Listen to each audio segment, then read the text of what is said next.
Hello everybody. अगर आप basic से इंग्लिश ग्रामर पढ़ना चाहते हैं तो यह क्लास आपके लिए है।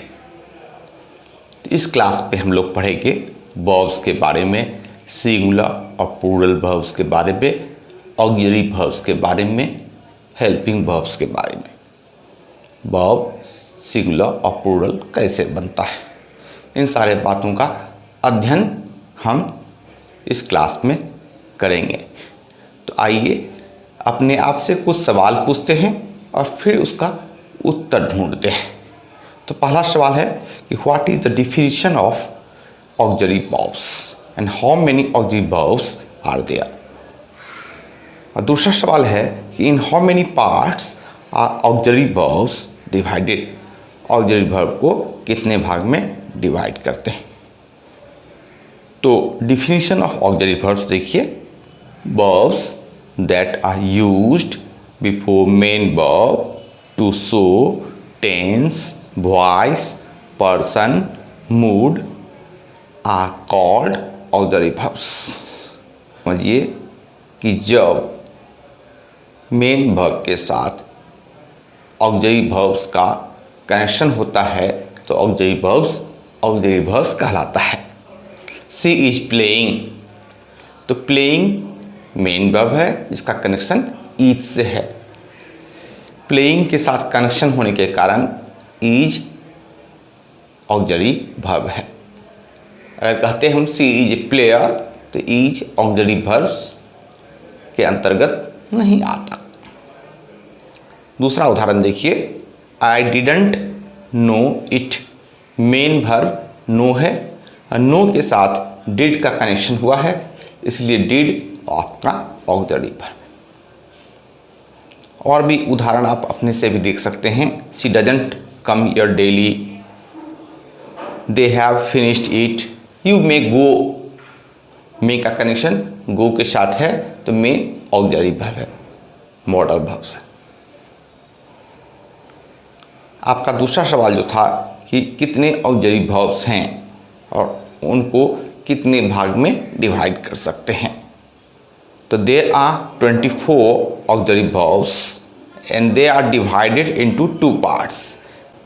24 ऑक्सिलरी वर्ब्स हैं जिन्हें हम 2 भाग में बांट सकते हैं, हेल्पिंग वर्ब्स और मॉडल वर्ब्स। आइए तीसरे सवाल पे, how many helping verbs and modal verbs are there. कितने हेल्पिंग वर्ब्स हैं और कितने मॉडल वर्ब्स हैं। तो there are 11 helping verbs and 13 modal verbs. 11 helping verbs हैं और 13 मॉडल वर्ब्स हैं। चौथे सवाल पे आइए, in how many parts are helping verb divided. Helping verb को आप कितने भागों में डिवाइड कर सकते हैं। 11 हेल्पिंग वर्ब्स हैं, ये आपने समझ लिया। अब हेल्पिंग वर्ब को यानी 11 हेल्पिंग वर्ब्स को कितने भाग में डिवाइड करते हैं। तो आपका उत्तर है कि helping verbs are divided into 3 parts. To be verbs में इज, एम, आर, वाज और वे आते हैं। दूसरा टू हैव वर्ब्स जिसके अंतर्गत हैव, हैज और हैड का प्रयोग होता है। और तीसरा टू डू वर्ब्स में डू, डज और डिड का प्रयोग होता है। अब आते हैं 5वां सवाल पे, what are singular and plural helping verbs and how can we recognise them. Singular helping verbs कौन कौन हैं और प्लूरल हेल्पिंग वर्ब्स कौन कौन हैं और उन्हें हम कैसे पहचानेंगे। तो 4 सिंगुलर हेल्पिंग वर्ब्स हैं और उन 4 सिंगुलर हेल्पिंग वर्ब्स के 4 प्लूरल फॉर्म्स भी होंगे। तो there are 4 singular helping verbs and there are 4 corresponding plural helping verbs। अब समझेंगे कैसे ये सिंगुलर वर्ब है। तो each singular helping verb has s in it। Helping verb हो या मेन वर्ब हो, अगर s या es लगा है या आप लगाते हैं, मेन वर्ब में आप लगाते हैं तो वो सिंगुलर है। तो आइए सिंगुलर हेल्पिंग वर्ब और प्लूरल हेल्पिंग वर्ब को समझते हैं। इज सिंगुलर हेल्पिंग वर्ब है जिसका प्लूरल फॉर्म आ है हैज सिंगुलर हेल्पिंग वर्ब है जिसका प्लूरल फॉर्म हैव है। वाज सिंगुलर हेल्पिंग वर्ब है जिसका प्लूरल फॉर्म वर है। डज सिंगुलर हेल्पिंग वर्ब है जिसका प्लूरल फॉर्म डू है। तो 4 और 4 8, बचे 3। तो एम का प्रयोग आई के साथ होता है, जैसे आई एम प्लेइंग। बच गए 2, हैड और डिड। ये पास्ट टेंस के वर्ब्स हैं और इनको सिंगुलर और प्लूरल में डिवाइड नहीं किया जाता है। Had and did are past tense verbs and are not considered as singular और प्लूरल। तो 8 और 3 कुल 11 हेल्पिंग वर्ब आपने समझ लिया। अब आइए छठा सवाल अपने आप से पूछते हैं कि which helping verbs are used in present tense and which are used in past tense। तो 11 हेल्पिंग वर्ब्स हैं। अब हमें यह समझना है कि 11 में कौन कौन प्रेजेंट टेंस में यूज होते हैं और कौन कौन पास्ट टेंस में यूज होते हैं। Helping verbs divided in present tense and past tense. Is का प्रयोग प्रेजेंट टेंस में होता है जिसका पास्ट टेंस वाज है। एम का प्रयोग प्रेजेंट टेंस में होता है जिसका पास्ट टेंस भी वाज है। आर का प्रयोग प्रेजेंट टेंस में होता है जिसका पास्ट टेंस वर है। हैज का प्रयोग प्रेजेंट टेंस में होता है जिसका पास्ट टेंस हैड है।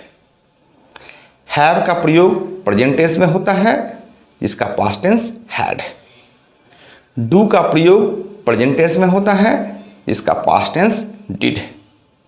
और डज का प्रयोग भी प्रेजेंट टेंस में होता है और जिसका पास्ट टेंस भी डिड है। अब आइए 7वें सवाल पे।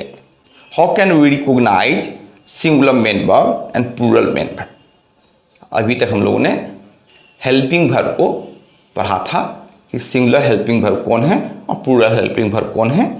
अब कौन हेल्पिंग वर्ब प्रेजेंट टेंस में यूज होते हैं और कौन हेल्पिंग वर्ब पास्ट टेंस में यूज होते हैं। अब हम मेन वर्ब के बारे में पढ़ेंगे। तो आप समझते हैं कि मेन वर्ब जैसे गो, कम, डू और ईट, इनके 5 फॉर्म्स चलते हैं। जैसे गो का go, went, gone, going, goes. Come, came, come, coming, comes. Do, did, done, doing और does. Eat, ate, eaten, eating, eats. तो वर्ब का जो फर्स्ट फॉर्म होता है, मेन वर्ब का जो फर्स्ट फॉर्म होता है, ओरिजिनल फॉर्म होता है, वो हमेशा प्लूरल होता है। गो, कम, डू, इट, ये वर्ब का पहला फॉर्म है और प्लूरल है। जब हम मेन वर्ब के पहले फॉर्म में V1 में एस या ईएस ऐड करते हैं तो वो V5 बन जाता है और वो सिंगुलर हो जाता है। जैसे गो में आप ईएस जोड़ेंगे, गोज, सिंगुलर वर्ब बन गया। कम में आप एस जोड़ेंगे, कम्स, तो सिंगुलर वर्ब हो गया। डू में ईएस जोड़ेंगे आप, डज, तो डू का सिंगुलर फॉर्म डज हो गया। मेन लेकिन अगर आप नाउन में एस ईएस जोड़ते हैं तो नाउन प्लूरल हो जाता है। जैसे बुक से बुक्स हो गया, तो बुक सिंगुलर है और बुक में अगर आपने एस का प्रयोग किया तो बुक्स हो गया और प्लूरल नाउन हो गया। किताबें, क्लास सिंगुलर नाउन है, उसमें आप ईएस अगर जोड़ते हैं, क्लासेस, तो प्लूरल नाउन हो गया। तो 2 नियम जो है ये जस्ट रिवर्स है, जस्ट अपोजिट है, जस्ट उल्टा है कि अगर वर्ब में एस ई एस जोड़ते हैं, मेन वर्ब में अगर आप एस ई एस जोड़ते हैं तो सिंगुलर बन जाता है, और नाउन में अगर आप एस ई एस जोड़ते हैं तो प्लूरल बन जाता है। हालांकि नाउन को प्लूरल बनाने के और भी अलग अलग तरीके हैं जिनका अध्ययन हम नाउन चैप्टर में बाद में करेंगे। Thank you. यह चैप्टर आपका कंटिन्यू रहेगा अगले क्लास में। टिल देन आप इस चैप्टर को समझिए, इस पे बहुत सारे सवाल लेके भी मैं आऊँगा। Thank you.